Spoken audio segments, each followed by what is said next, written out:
সকাল সকাল তোমাদের সামনে কিছু বাজার নিয়ে চলে আসলাম।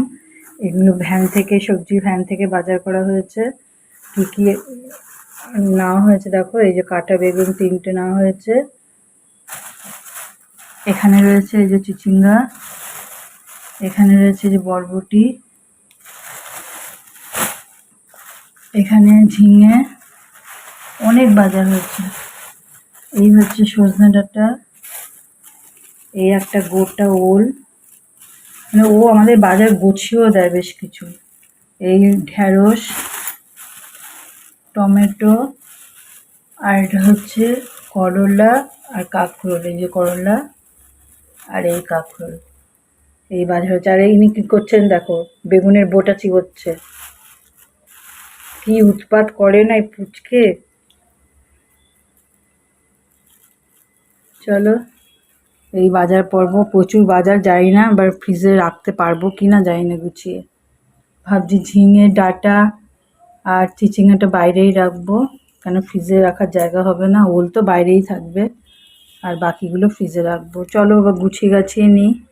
আজকে এই তাক পরিষ্কার করে নিচ্ছি, বইয়ের এই তাক পরিষ্কার করতে আমার অবস্থা খারাপ হয়ে গেছে।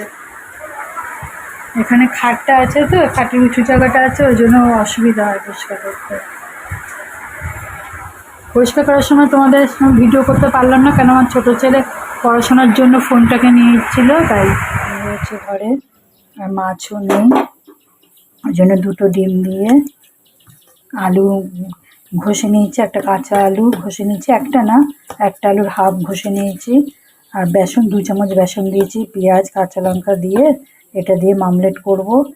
এটা এক ধাপে করব, আর এক ধাপে আর একটা হাফ আলু দেবো, এই যে কেটে রেখেছি দেখো, এটারই হাফ দিয়েছি এটাতে, দিয়ে মামলেট করে ঝোল করব, ঠিক আছে। আর করব সজনে ডাঁটা আলু দিয়ে, সর্ষে বাটা দিয়ে, আর করলা ভাজবো। ব্যাস এই হবে আজকের মেনু আমাদের। চলো মামলেটটা করে নিই। করতে দিয়ে দিয়েছি। দেখো বন্ধুরা, মামলেট করা হয়ে গেছে। 2টো মামলেট করে মাঝখান থেকে অর্ধেক করে নিয়েছি। এখন এই সজনে ডাঁটা দিয়ে আলু দিয়ে তরকারি বসিয়েছি, এটা সর্ষে বাটা দিয়ে করবো। আর এদিকে করলা ভাজা বসিয়েছি, এগুলো হয়ে গেলে ডিমের ঝোলটা করবো।